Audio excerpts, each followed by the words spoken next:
여러분, 큰일 났습니다. 전 세계가 백신 접종으로 코로나 종식을 위해 힘쓰는 가운데 일본에서는 변이 바이러스가 무서운 속도로 확산되고 있는 상황입니다. 야, 페페TV야, 일본도 백신 접종하고 있지 않냐? 어떻게 잠잠해지기는커녕 확산세가 더 가파르게 진행되고 있는 거야. 맞습니다. 느려 터져서 그렇지 접종을 시행하고는 있습니다. 앞으로 126년만 기다리면 일본 인구 1억 2,600만 명에게 백신을 접종할 수 있습니다.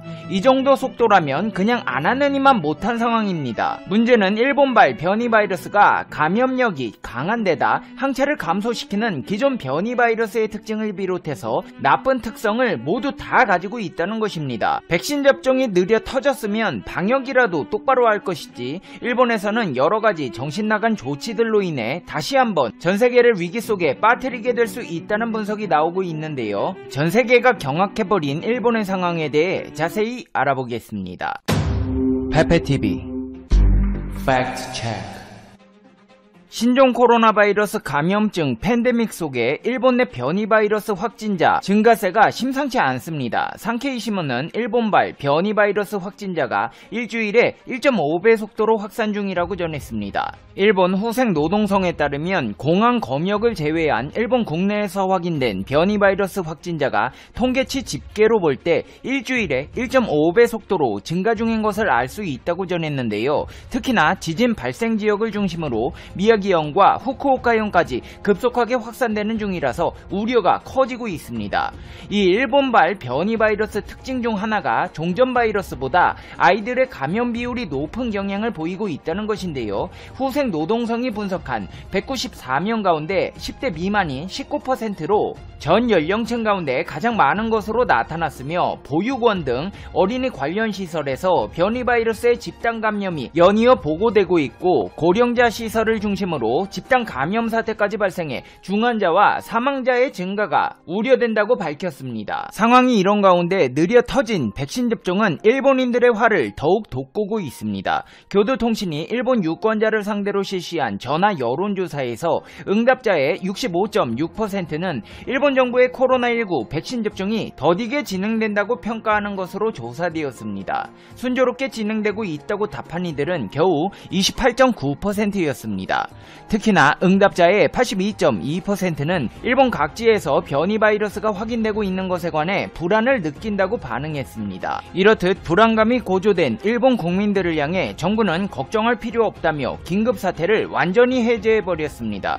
일본 정부는 현재 도쿄도, 사이타마, 가나가와 지바현 등 수도권 4개 광역자치단체에 발령된 코로나19 긴급사태를 완전히 해제한다고 밝혔습니다. 긴급사태가 해제되면 음식점이나 주점의 영업시간이 늘어납니다. 이전에는 오후 8시에 영업을 종료하도록 했으나 긴급사태가 해제되면서 오후 9시까지 1시간 더 영업할 수 있도록 방침이 내려졌고 대규모 행사의 인원 제한도 완화되었습니다. 그동안에는 도쿄 등 수도권 4개 지역에 대해 행사장 정원의 50% 혹은 5,000명 중 적은 쪽을 상한선으로 지정했으나 정원의 50% 이내라면 10,000명까지 입장시킬 수 있도록 한다고 밝혔습니다. 여기에 더해 다음 달 19일부터는 1만 명이라는 상한선도 없앨 계획이라고 밝혔습니다. 일본은 연일 1,000명이 넘는 감염자가 나오고 있는 상황인데 이런 정신나간 조치를 취하다니 이 같은 조치에 일본 국민 51%는 코로나 긴급사태 해제가 너무 빨랐다는 반응을 보이고 있는데요. 아사히 신문이 전화 여론조사를 한 결과 정부의 코로나19 긴급사태 해제 결정에 대해 51%가 너무 빨랐다고 답변했고 적절했다는 32%, 너무 늦었다는 11%였습니다. 갈수록 심각해지는 상황에도 일본 정부가 긴급사태를 해제한 이유는 일본 올림픽 때문입니다. 이미 일본 정부는 올림픽 사상 처음으로 해외 관중을 받지 않기로 하면서 도쿄올림픽은 반쪽 대회로 전락했습니다. 여기에 더해 감염 상황이 악화하면 일본 내 관중 입장도 쉽지 않을 전망이어서 대회 개최를 둘러싼 회의론은 여전한 상황인데요. 하시모토 세이코 도쿄올림픽 조직위원회 위원장은 대단히 유감이라고밖에 할 말이 없습니다만 코로나 감염 상황을 살펴보면 국내 의료에 부담을 주지 않기 위해서 무엇을 해야 할지 고심해 결정했다며 해외 관중 없이 대회를 치르겠다고 밝혔습니다. 일본 정부가 큰 손실을 감수하면서 해외 관중 입국을 결국 포기한 것은 의료 체계가 한계에 이를 것이라는 판단 때문인데요. 백신 접종을 할 의료진도 부족해 느려 터진 속도를 보여주고 있는 상황인데 여기에 더해 올림픽 선수와 관계자들까지 들어온다면 더는 대응을 할 수 없는 상황에 이를 것이라는 분석입니다. 대회를 치르기 위해서는 각국의 선수라도 입국해야 합니다. 근데 이마저도 쉽지 않을 전망인데요. 일본 신문 통신조사회가 한국과 미국 등 세계 5개국을 대상으로 조사한 결과 대회를 취소하거나 연기해야 한다는 응답은 모든 나라에서 70%를 넘어섰기 때문입니다. 노무라 종합연구소는 해외 관중 없이 도쿄올림픽을 치르면 일본 국내 총생산의 0.03%인 약 1961억엔에 이르는 경제 손실이 생길 것이라고 추정했습니다. 심지어 미야모토 가스히로 간사이대 명예교수는 해외 관중을 받지 않고 국내 관중까지 50%로 제한했을 때 경제 손실을 1조 6,258억엔으로 추산했습니다. 한마디로 일본 역사상 손꼽히는 최악의 국가 이벤트가 되어 일본 경제는 망할 것이라는 것입니다. 여기에 더해 구멍난 입장권 판매 수입을 메워야 하고 입장권 외에도 호텔 등 취소, 수수료 문제가 불거질 우려도 제기되고 있습니다.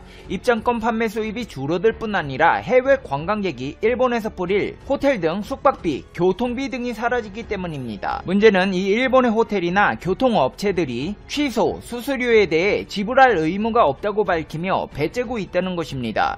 도쿄올림픽 조직위원회는 해외에 판매된 입장권을 전액 환불하기로 했지만 상당수 해외 티켓은 호텔 및 항공권과 묶어 판매됐기 때문에 향후 해외 구매자들의 반발이 거세질 수밖에 없는 상황입니다. 일단 입장권은 환불해주기로 했으니까 올림픽 조직위원회는 현재까지 해외에서 판매된 티켓 중 아직 환급되지 않고 남아있는 티켓 63만 장에 대한 환불 절차를 진행해야 하고 이로써 입장권 해외 판매 수입 900억엔이 사라지게 됐습니다. 국내 관중 상한이 50%로 결정되면 조직위원회는 적자의 늪에 빠지게 됩니다. 이럴 경우 개최도시 도쿄도가 보전해야 하는데 도쿄도는 올림픽 1년 연기로 인해 이미 1200억엔의 추가 지출을 떠안았습니다. 그래도 일본 입장에서는 울며 겨자 먹는 심정으로 무관중 올림픽이라도 진행해야 한다는 입장인데요. 만약에 도쿄올림픽을 전면 중단할 경우 이에 따른 경제적 손실은 4조 5,151억엔으로 손실이 2배가 넘어가기 때문입니다. 일본에서는 백신 접종으로 코로나 기세가 꺾이고 수준급의 국제경기로 올림픽 시청률이 높게 나올 경우 일본 위상이 재고될 것이라는 실오라기 같은 기대감에 희망을 걸고 있습니다.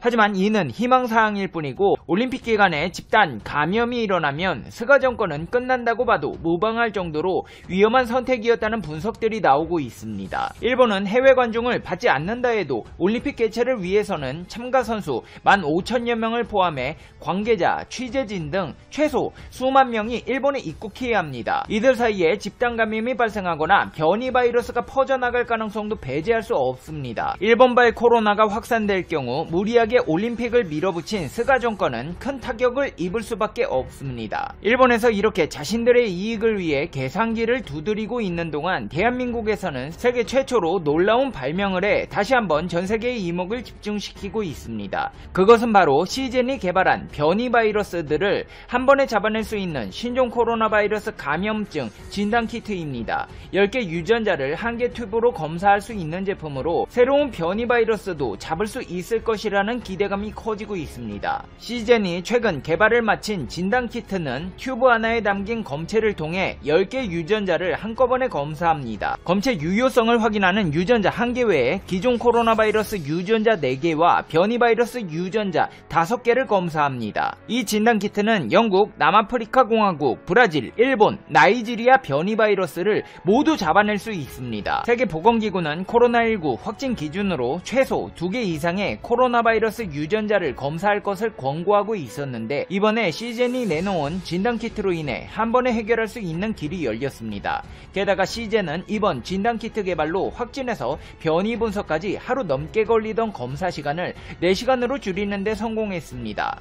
검사 방법도 간소화했습니다. 기존에는 콧구멍에 면봉을 넣고 후벼 파서 핵산 추출 추출 과정을 거쳐야 했지만 앞으로는 간단히 침을 이용한 검사가 가능해진 것인데요. CJ는 타액 검사로도 기존 검사법 대비 98% 수준의 정확도를 확보했습니다.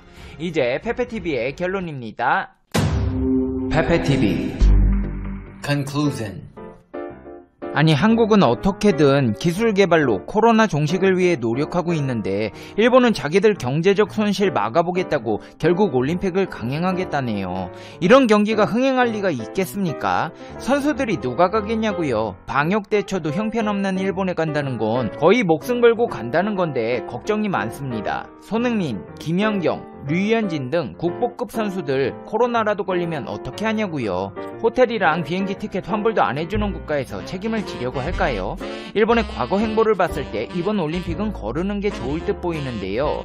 페페TV 시청자 여러분은 어떻게 생각하세요? 페페TV는 여러분의 생각이 궁금합니다. 댓글로 여러분의 생각을 남겨주세요. 그러면 여러분 오늘 하루도 행복한 하루 되세요. 당신은 소중하니까요. 다음 영상에서 봬요. 안녕.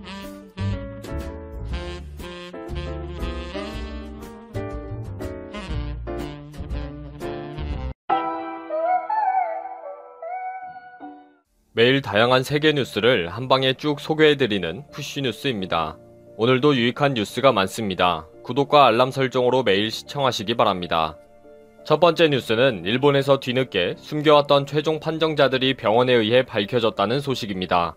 나고야시의 남생협병원은 지난 2월 23일 70대 여성이 발열과 구토로 긴급 이송이 되어서 입원을 하게 되었습니다.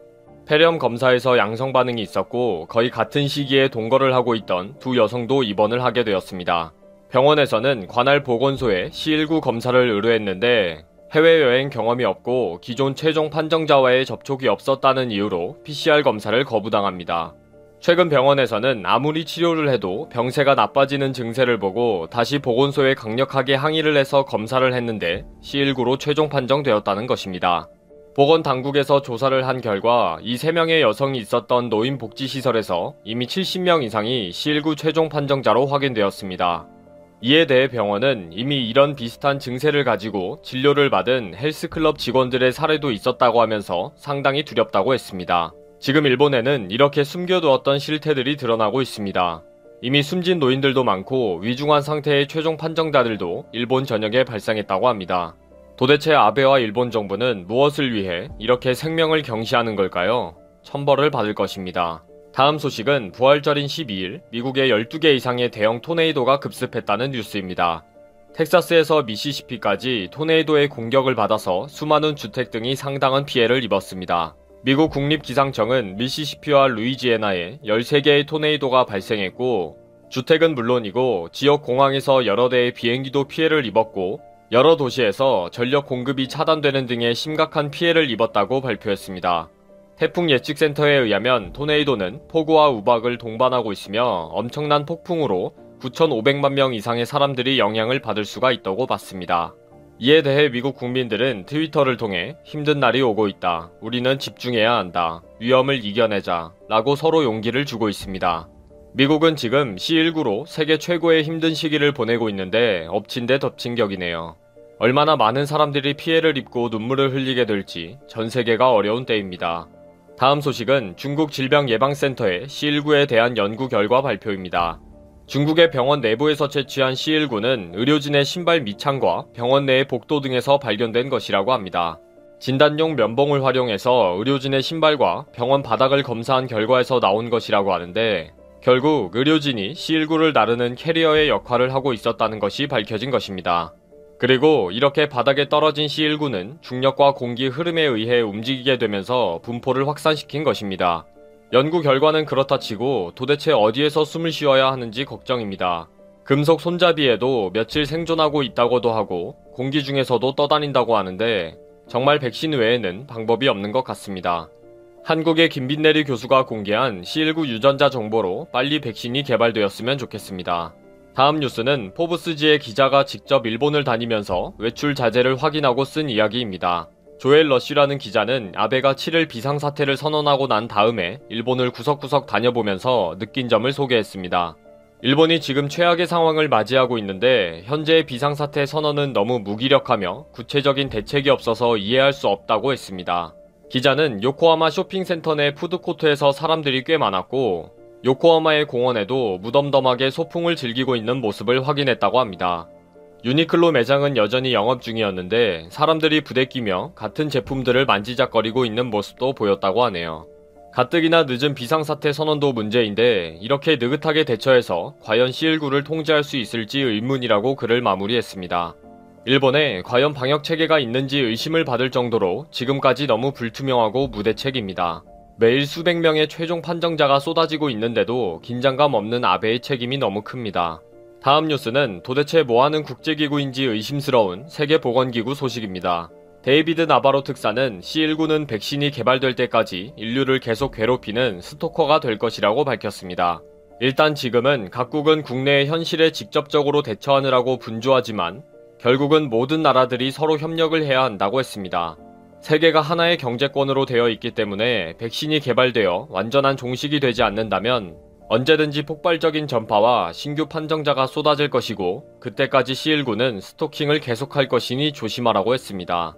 세계보건기구가 현재의 상황을 악화시킨 책임이 분명히 있기 때문에 전혀 감동은 되지 않는 조언이네요. 항상 사돈난말하듯이 기여금을 모으려고 눈치나 살피는 조직이 도리어 문제를 확대시키고 있고 앞으로의 혼란도 더 조장할 것 같아서 도리어 화가 나는 발표입니다. 마지막 소식으로 미국에서 93세 여성이 외출 자제로 힘들다고 도움을 요청했다는 뉴스입니다. 93세의 한 여성이 도시 봉쇄와 외출 자제로 집에만 갇혀있다 보니 마실 맥주가 떨어졌다고 합니다. 그래서 자신의 집에서 쿠어스 라이트 캔 맥주와 화이트보드를 들고 나는 맥주가 더 필요하다 라고 호소했습니다. 친척이 찍은 이 사진은 페이스북에 게재되었고 1만여 명이 좋아요를 누르면서 큰 화제가 되고 있습니다. 이 사진으로 맥주를 보내겠다는 제안이 쏟아졌고 또 실제 맥주가 집으로 배달이 되었다고 합니다.